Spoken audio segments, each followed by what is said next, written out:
Hello everyone, this is Sudhir and welcome to our YouTube channel. Today we discuss second part. आज हम जो part second है उसको discuss करने जा रहे हैं और जो टॉपिक है हमारा वो है सोवियत सिस्टम। तो सबसे पहले आपको जो क्वेश्चन है वो यही मिलेगा, व्हाट इज सोवियत सिस्टम, कि सोवियत सिस्टम है वो क्या है। देखिए सोवियत सिस्टम क्या है और इसके फीचर्स क्या हैं, इसकी एडवांटेज और डिसएडवांटेज क्या हैं, वो पूरा का पूरा जो टॉपिक है वो मैं आपको कराने की कोशिश है वो करूँगा। तो पिछली जो वीडियो थी उसके अंतर्गत मैंने आपको बताया था, एक इंट्रोडक्शन जो लेआउट जो पोर्शन है वो मैंने आपको कराने की जो कोशिश है वो की थी कि यूएसएसआर है उसके अंतर्गत कितनी कंट्रीज़ हैं, वो सारी जो चीज़ें हैं वो मैंने आपको बताई थी और उसके साथ साथ कुछ और भी जो चीज़ें हैं वो हमने डिस्कस है वो की थी। आशा करता हूँ कि आपने वो जो वीडियो है वो देख चुके हैं और ये जो कंसेप्ट है वो आपको आसानी से समझ में आ जाएगा। तो सबसे पहले हम बात करते हैं यूएसएसआर की डेफिनेशन के से, ठीक है। तो सबसे पहले वो आपसे यूएसएसआर की जो डेफिनेशन है उसके बारे में है वो पूछेगा, union of Soviet socialist Republic, ठीक है ना, union of Soviet socialist Republic. और यहाँ पे सोवियत क्या है, ये सोवियत क्या है, ये है एक लॉ मेकिंग बॉडी। ये क्या है बेटा, एक लॉ मेकिंग बॉडी है, याद रख लेना इस बात को भी, ठीक है ना। ये तो यूएसएसआर की डेफिनेशन हो गई। और यूएसएसआर का जो मेन हेड या कंट्रोल जिसके पास था या मेन डोमिनेटिंग जो कंट्री थी वो कौन सी थी, रशिया थी। तो हम रशिया के बारे में ही पूरा जो डिस्कस है वो करेंगे यहाँ पे। तो हम सबसे पहले रशियन रिवॉल्यूशन की बात करते हैं। रशियन जो रिवॉल्यूशन है वो 1970 के अंदर हुई थी। 1917 में जो रिवॉल्यूशन है वो हुई थी। और यहाँ पे आपको दो रिवॉल्यूशन है वो पढ़ने को मिलेंगी और आपने ये जो है वो पढ़ी होगी क्लास 9th में। दोनों जो रिवॉल्यूशन है वो अपने क्लास 9th के अंतर्गत है वो डिस्कस है वो किए होंगे बेटा। और इस रिवॉल्यूशन का जो मेन जो कारण था वो क्या था, या फिर सोवियत सिस्टम क्या था। अब मेन बात वही है, यहाँ के जो मेन जो कारण था, यहाँ के जो लोगों ने क्या किया, रशिया के जो पीपल्स थे वो अगेंस्ट थे, किसके, कैपिटलिस्ट के। जो कैपिटलिस्ट है इसके अगेंस्ट थे, पूंजीवाद के विरोध में थे। अब जो कैपिटलिस्ट है ये क्या होती है, ये होती है फ्री मार्केट। इसमें फ्री मार्केट का मतलब होता है कि जो गवर्नमेंट है उसका कोई हस्तक्षेप नहीं होता, गवर्नमेंट है वो इसके अंतर्गत किसी प्रकार की इंटरफेयर है वो नहीं करती कैपिटलिस्ट में, ठीक है ना। और यहाँ के जो लोग थे वो फेवर करते थे किसको, यहाँ के जो लोग हैं वो सोशलिज्म को है वो फेवर करते थे। सोशलिज्म में क्या होता है, पूरी की पूरी जो मार्केट है वो पूरी की पूरी जो मार्केट है वो किसके अंडर रहकर काम करती है, गवर्नमेंट के। और यही क्या है, यही है सोवियत सिस्टम। यहाँ से आपसे क्वेश्चन पूछा जाएगा कि सोवियत सिस्टम क्या है। सोवियत सिस्टम एक ऐसा सिस्टम है जिसके अंतर्गत सोशलिज्म को अडॉप्ट किया गया है। जो सोशलिज्म है उसको अडॉप्ट किया गया है। सोशलिज्म में क्या होता है कि इसमें जो मार्केट है उसका उस पर जो कंट्रोल होता है वो किसका होता है, गवर्नमेंट का होता है, ठीक है ना। जो स्टेट जो गवर्नमेंट है या फिर जो सेंटर जो गवर्नमेंट है उसके अधीन है वो आपको देखने को मिलती है। ये जो चैप्टर नंबर 1 था आपने उसके अंतर्गत भी ये चीज़ें आपने पढ़ी होंगी बेटा, आशा करता हूँ। अब बात करते हैं कि हमने तो ये बता दिया कि सोवियत सिस्टम क्या था। अब आपसे अगला जो क्वेश्चन है वो यही पूछा जाएगा कि जो सोवियत सिस्टम है या जो यूएसएसआर है, ठीक है ना, ये कब बना, कब इस्टेब्लिश हुआ। तो ये जो इस्टेब्लिश हुआ था 1922 में हुआ था, 1922 में हुआ था। अब अगला जो क्वेश्चन है वो आपसे यही पूछा जाएगा कि इसको इस्टेब्लिश किसने किया था। तो वो किया था, यहाँ रशिया के मेन लीडर हुआ करते थे लेनिन, व्लादिमीर लेनिन नाम का एक व्यक्ति था, उसने इसको इस्टेब्लिश किया। और फर्स्ट टाइम सोशलिज्म का जो आइडियोलॉजी है वो किसने दी थी, वो दी थी बेटा कार्ल मार्क्स ने। किसने दी थी, कार्ल मार्क्स ने है वो दी थी। जैसे एक एग्जांपल की तरह मैं बताऊं कि कोई इंडस्ट्री है, उसमें 10 वर्कर काम कर रहे हैं और प्रॉफिट जो हो रहा है वो 1000 रुपये का हो रहा है। ये तो होंगे वर्कर और ये हो गए प्रॉफिट। तो ये जो 1000 रुपये जो बचे हैं वो क्या होगा, इन 10 वर्करों में उनकी डिमांड के अकॉर्डिंग बट जाएंगे।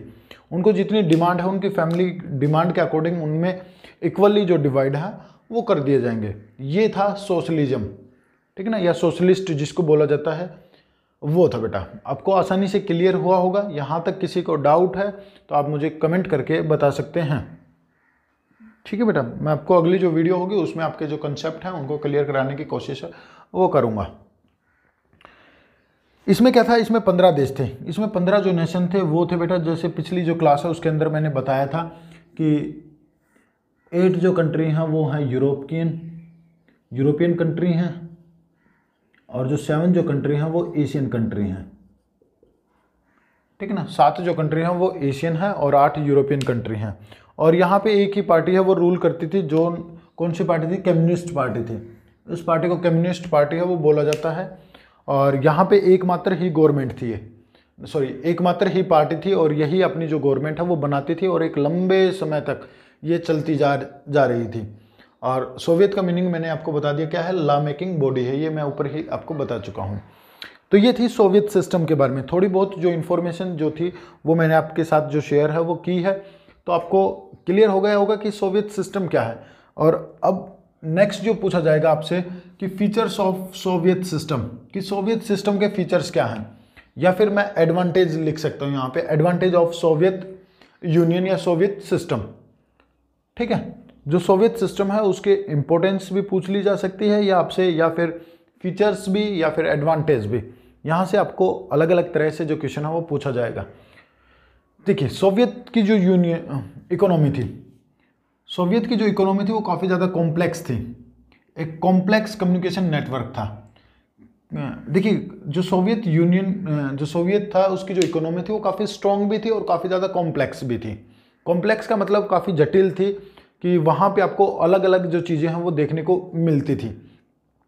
जैसे नेचुरल रिसोर्स थी, इंडस्ट्री भी ज़्यादा थी, क्योंकि वहाँ पे आपको आयरन है वो भी देखने को मिलता था। तो इंडस्ट्री भी ज़्यादा थी और कॉम्प्लेक्स भी, काफ़ी जटिल भी थी, ठीक है। और इकोनॉमी है वो काफ़ी, यहाँ पे आप स्ट्रॉन्ग भी लिख सकते हो, इकोनॉमी है वो काफ़ी स्ट्रॉन्ग थी। क्यों?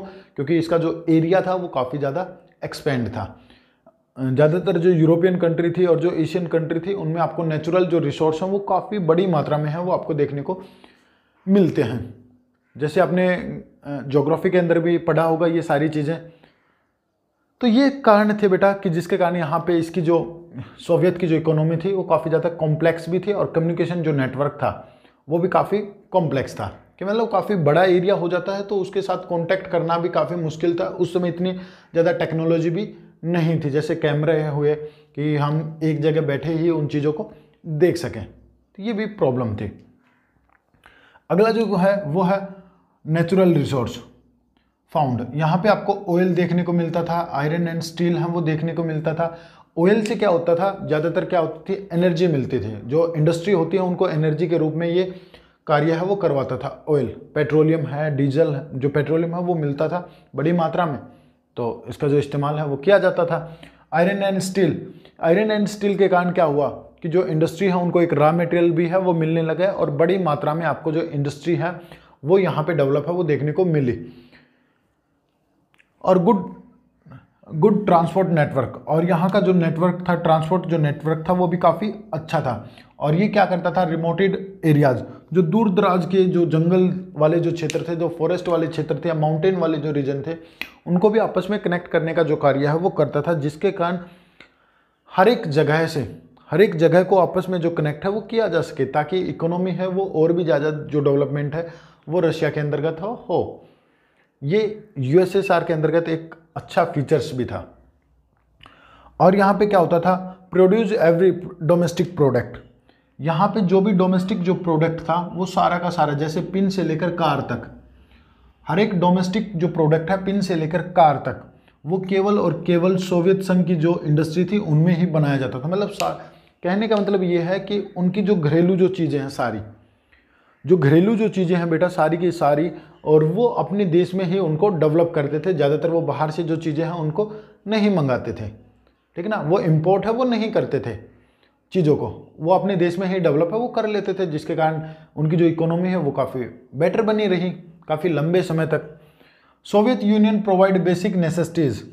ये क्या करता था, जो बेसिक जो ज़रूरतें हैं, जैसे हेल्थ हुई, एजुकेशन हुई, चिल्ड्रन केयर है, या फिर अदर वेलफेयर स्कीम्स हैं, अदर जो कल्याणकारी जो स्कीम्स हैं, जो नीतियां हैं, वो प्रोवाइड करती थी एक लो कॉस्ट पे। जैसे हमारे यहाँ पे इंडिया में है ना, ऐसे ही क्या होता था जो रशिया है, कि जो रशिया है वो भी उस समय उस समय लोगों को उनकी जो ज़रूरत की चीज़ें थी, जैसे हेल्थ हुआ, एजुकेशन हुआ और कुछ और बच्चों के चिल्ड्रन के लिए स्कीम्स हुई या फिर और भी जो वेलफेयर जो स्कीम थी, उनको एक लो कॉस्ट पे प्रोवाइड करने की कोशिश है वो कराती थी, जिसके कारण वहाँ के जो लोग हैं वो भी क्या कर सकें, अपने आप को डेवलप कर सकें। और वो जब अपने आप को डेवलप कर पाएंगे या अपनी इकोनॉमी को डेवलप कर पाएंगे तो ऑटोमेटिक सी बात है यूएसएसआर की जो इकोनॉमी है वो डेवलप तो ऑटोमेटिक हो जाएगी।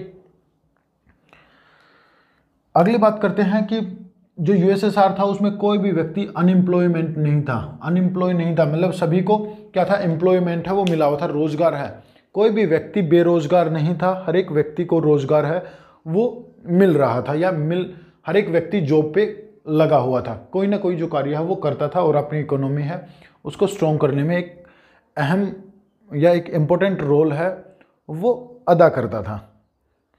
आगे यदि मैं बात करूं तो यहाँ पे जो लैंड रिसोर्स है, ठीक है ना, क्या बेटा, जो लैंड रिसोर्स हैं या फिर लैंड रिसोर्स वहाँ पे कोई भी चीज़ मिले, जैसे वहाँ पे क्या हुआ, लैंड रिसोर्स पे गवर्नमेंट का अधिकार है, ठीक है ना, जो स्टेट जो गवर्नमेंट है उसका अधिकार है, वहाँ पे कोई भी चीज़ मिले, जैसे वहाँ पे कोयला मिल गया, पेट्रोलियम मिल गया, गोल्ड मिल गया खुदाई करने के बाद, तो सारा का सारा जो भी होगा वहाँ पे, जो भी रिसोर्स मिलेंगे लैंड पे, तो वो सारे के सारे किसके होंगे, गवर्नमेंट के होंगे। जो व्यक्ति वहाँ पे माइनिंग कर रहे हैं उनमें वो इक्वली डिस्ट्रीब्यूट है वो कर दिया जाएगा। तो ये भी क्या था बेटा, एक इम्पोर्टेंस थी इसकी। और अगली क्या है, यहाँ की जो क्वालिटी थी, इंडस्ट्रियल जो क्वालिटी थी, यहाँ पे आप प्रोडक्ट क्वालिटी है वो लिख सकते हैं, क्वालिटी इज़ नॉट गुड, जो उनकी जो क्वालिटी थी वो गुड नहीं थी। यदि मैं कंपैरिजन करता हूँ तो वेस्ट की जो टेक्नोलॉजी है उनके साथ यूरोपियन जो टेक्नोलॉजी है उसके साथ बात करूँ या फिर मैं यूएसए के साथ कंपेयर करूँ, ठीक है ना, यहाँ पे आप यूएसए लिख सकते हो कि यदि यूएसए के साथ उस चीज़ इनकी टेक्नोलॉजी को यदि कंपेयर किया जाता है तो इनकी जो टेक्नोलॉजी थी वो काफ़ी अच्छी नहीं थी। तो ये भी एक काफ़ी ज़्यादा जो प्रॉब्लम है वो फेस करनी पड़ी थी बाद में, और यही कारण था कि बाद में इनको इसका डिसइंटीग्रेट है उसमें भी एक इम्पोर्टेंट रोल है वो अदा करती है टेक्नोलॉजी। लार्जेस्ट आर्मी, और इसके पास विश्व की सबसे बड़ी लार्जेस्ट आर्मी थी, ठीक है ना, जिसको रेड आर्मी के नाम से भी जाना जाता है। तो ये था बेटा इसके फीचर्स। और एक इसका वारसा नाम का एक पैक्ट था, एक वारसा नाम का एक सैनिक संगठन भी था जिसको वारसा पैक्ट है वो बोला जाता है, वो भी इसी आर्मी के अंतर्गत है वो काम है वो करता था। तो ये सारी जो चीज़ें थी बेटा वो मैंने आपको यहाँ पे जो कंसेप्ट है वो क्लियर करा दिया है। अब हम जो अगला जो टॉपिक इसमें हम डिस्कस करेंगे वो करेंगे सोवियत संघ की डिसएडवांटेज, कि देखिए फीचर्स तो ये थे, इसकी ये अच्छी बातें थी, अब कुछ बुरी बातों के बारे में भी डिस्कस है वो करेंगे जिसके कारण उसको डिसइंटीग्रेट है वो होना पड़ा या डिक्लाइन है वो होना पड़ा, उसका जो पतन है वो हुआ। तो ये था Soviet system and its features, और उसके फीचर्स क्या हैं वो सारे के सारे मैंने यहाँ पे आपको एक बेसिक वे में समझाने की कोशिश है वो की है। आशा करता हूँ कि आपको क्लियर हुई होगी, और यदि कुछ डाउट है तो आप मुझे कमेंट करके बता सकते हैं। मैं आने वाली जो वीडियो होगी उसमें आपकी जो डाउट्स हैं उनको सोल्व करने की कोशिश है वो करूँगा।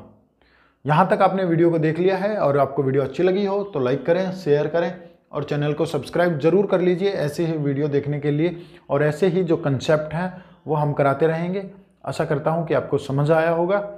चलिए मिलते हैं नेक्स्ट टॉपिक के साथ। टॉपिक मैंने आपको बता दिया है, हम बात करेंगे सोवियत सिस्टम के डिसएडवांटेज के। चलिए मिलते हैं नेक्स्ट वीडियो में। Thank you and thank you very much.